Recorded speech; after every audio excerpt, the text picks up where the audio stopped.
If you loved me, you'd let me sleep with other men, she demanded. So I dumped her on the spot. The guy she chose ghosted her in 3 weeks, and now she says she made a horrible mistake, begging me to come back. The ring was in my sock drawer, hidden inside a hollowed-out copy of The Count of Monte Cristo. It was a simple, vintage-style cushion cut, the exact one she'd pointed at in a shop window 6 months ago, before she changed. If you'd asked me 4 weeks ago, I would have told you I was the luckiest guy in the world. My girlfriend Sarah and I had been together for 4 years.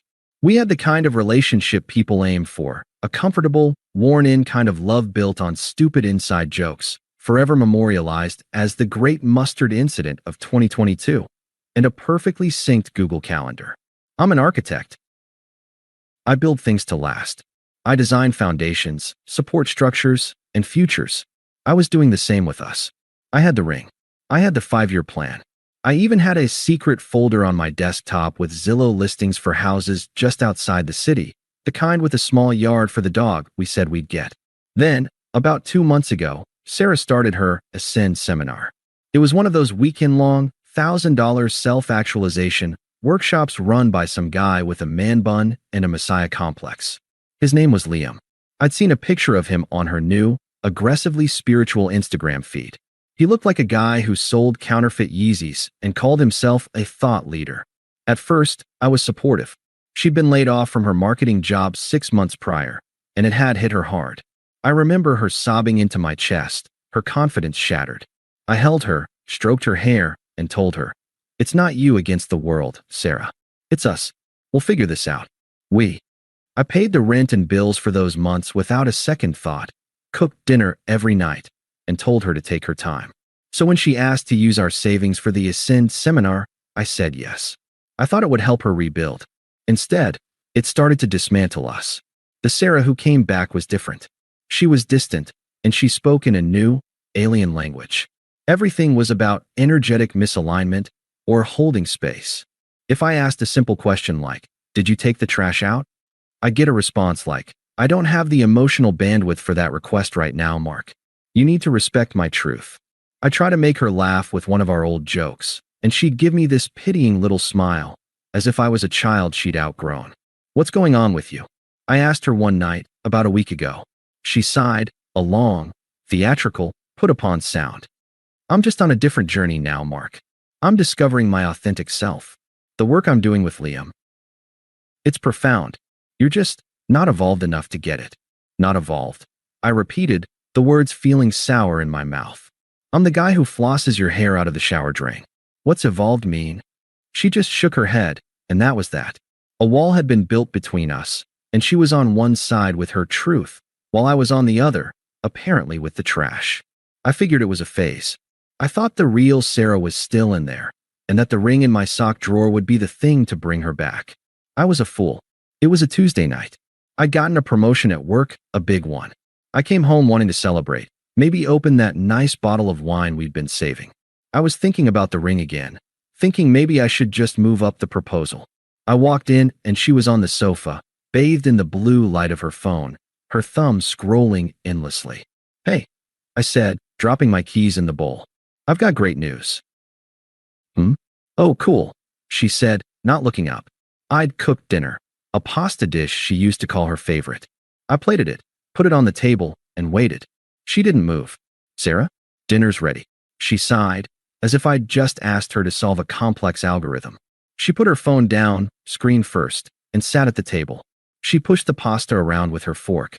So, my project got final approval. I started, trying to inject some life into the room. The partners pulled me aside and, "Mark," she interrupted, her voice flat. "I need to talk to you about my journey." I stopped, my fork halfway to my mouth. "Okay, what about it?" "My journey," she said, "and our relational container." I blinked. Our what?" "Our apartment. Our relationship, Mark. The structure of it." She took a deep breath, and I could see her visibly trying to arrange her face into a look of serene, condescending wisdom. It was the face she used when she was about to explain her new discoveries. "The work I'm doing with Liam is about breaking down restrictive, patriarchal structures," she said, as if reading from a script. "Monogamy is one of those structures. It's based in ownership, in fear. It's not based in abundance.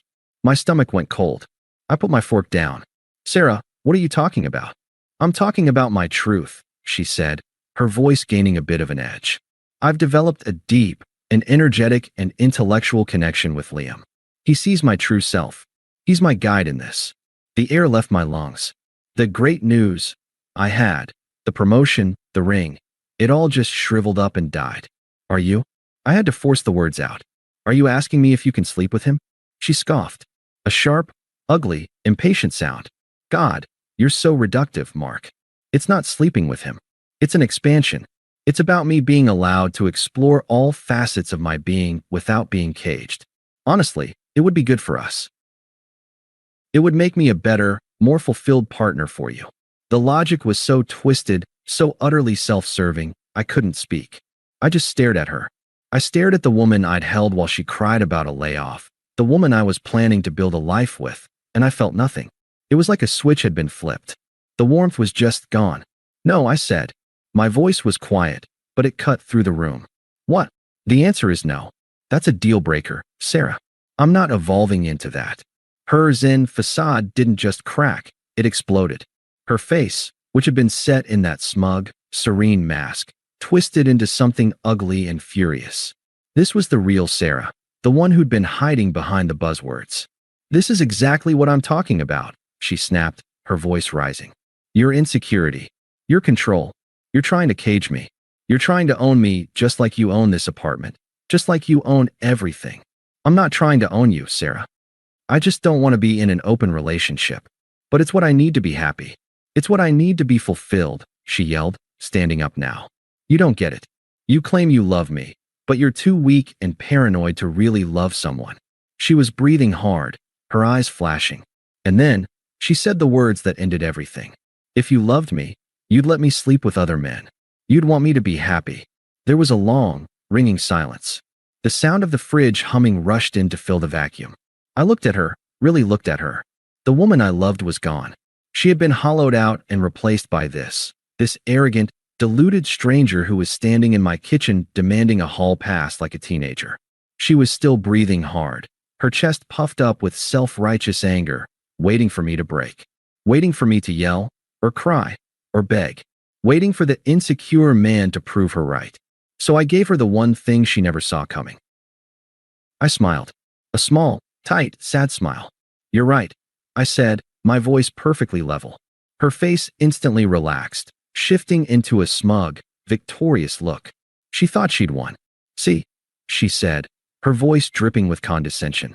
I knew you could understand. I knew you could evolve if you just… No, I cut her off. The smile was gone. You're right that I don't love this version of you. I don't even know this version of you. The woman I loved wouldn't need to hurt me to be happy. She wouldn't call loyalty a cage. So we're done, Sarah. Her smugness vanished, replaced by a baffled, almost comical shock. What? She sputtered. What did you just say? We're done. Over. You're free. You can go expand and explore with Liam or whoever else you want. You can be as fulfilled as your heart desires. But you're not going to do it while living in my home and calling yourself my girlfriend. I stood up, walked to the closet, and grabbed my jacket and my gym bag, which was already packed from the morning. You're dumping me? She stammered, as if the concept was foreign. You're throwing away 4 years because you're insecure? Because of one little request. I'm not insecure, I said, zipping up the jacket.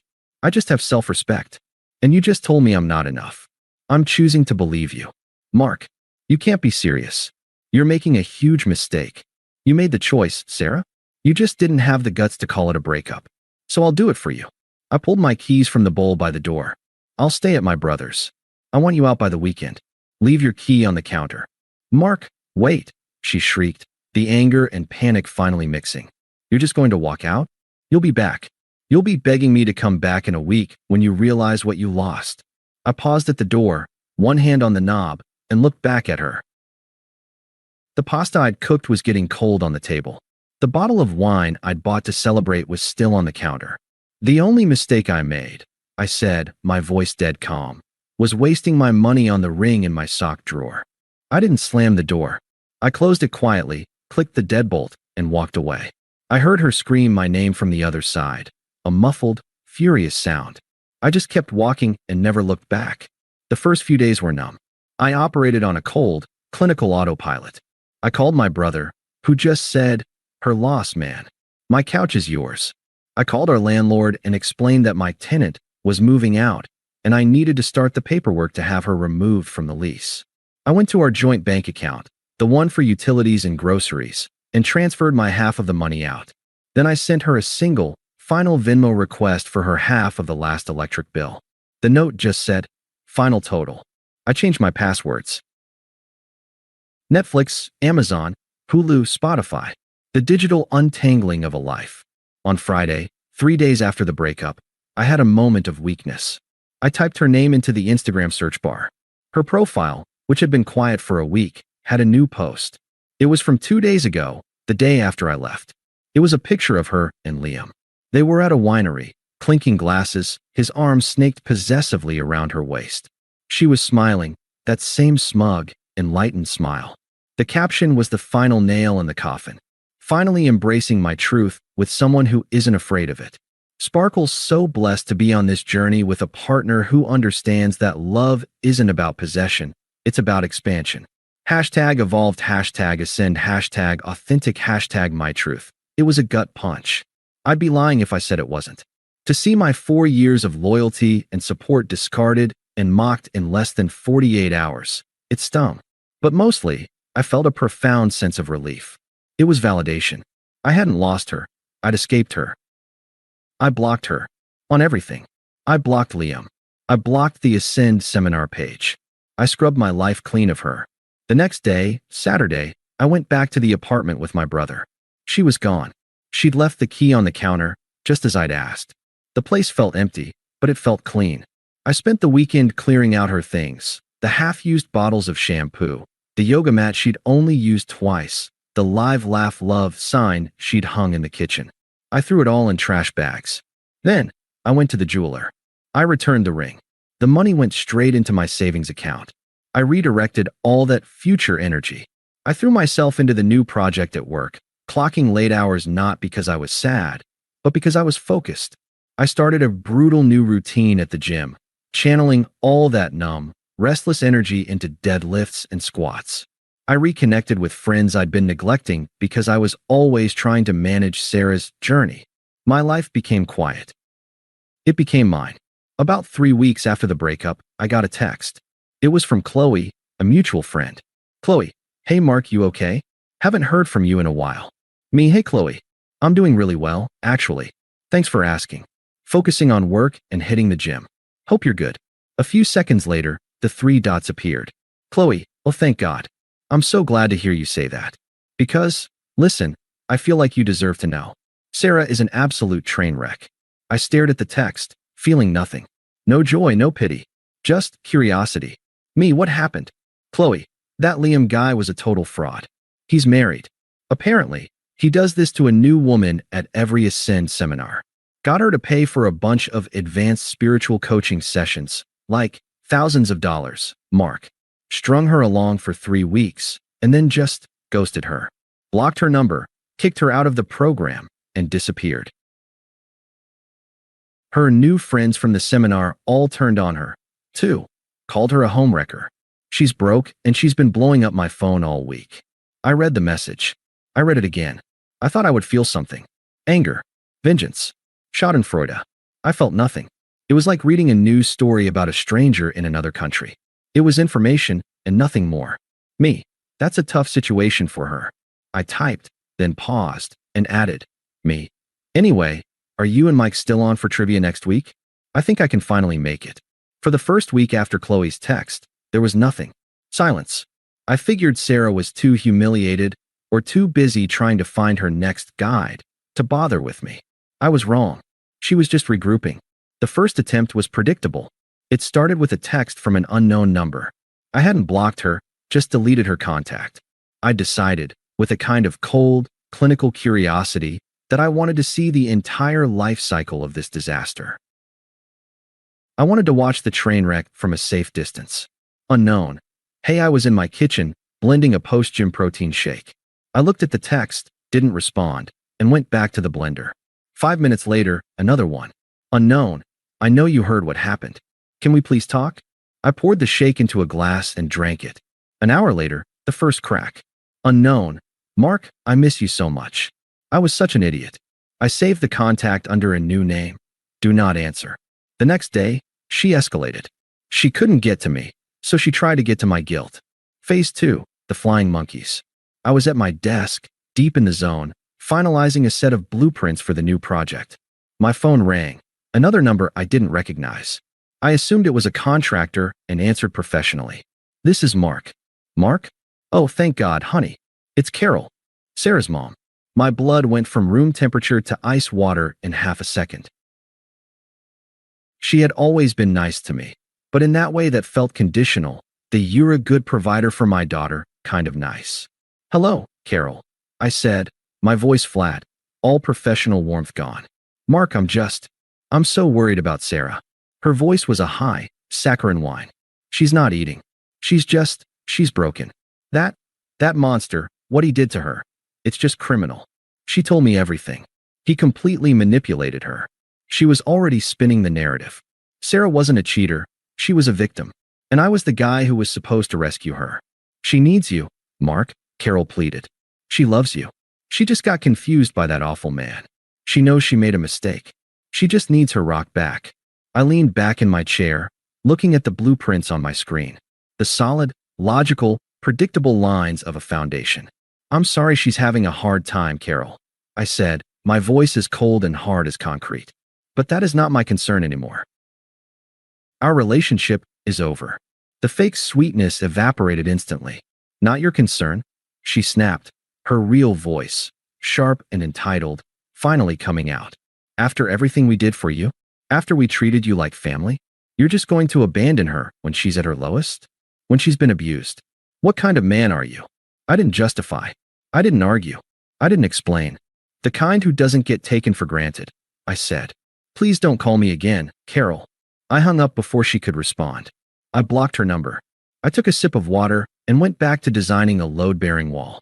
Phase 3 was the full-on meltdown. It came 3 nights later. I was at the gym, in the middle of a new personal record on my deadlift. The world had shrunk to me, the bar, and the floor. When I finally dropped the weight, gasping and flooded with endorphins, I checked my phone. 6 missed calls from Do Not Answer, and 1 new voicemail. I put in my earbuds, hit play, and started my cool down on the treadmill. Mark, please. Her voice was a ragged, hysterical shriek. I could hear wind and traffic. I'm outside your building. I wasn't, which was a small, grimly satisfying irony. I know you're in there. Just pick up. Please. I'm so sorry. She descended into a full, gasping sob. I'm so sorry. I'm the worst person in the world, I know. I was a moron. I was so stupid. I made a horrible mistake. There it was. The big confession. That guy. That liar. He meant nothing, she wailed. It was all you, Mark. It was always you. I was just lost, and he took advantage of me. The treadmill hummed beneath my feet. I'll do anything. I'll go to therapy. I'll get a new job. I'll sell my car. I don't care. I just need you back. I can't live without you. I love you. Just please. Please, Mark, call me back. I love you. The voicemail ended with the sound of her just weeping, a raw, ugly sound of pure desperation. I listened to the entire thing, my heart rate slowly returning to normal. I didn't feel anger. I didn't feel pity. I didn't feel anything. She wasn't sorry for what she did. She was just sorry it didn't work out. I pressed the 7 key. Message deleted. I put my phone back in my pocket, wiped the sweat off my face with a towel, and started walking home. The ambush came 2 nights later. She must have known my schedule, must have been waiting. I was coming home from work. It had been a long, productive day.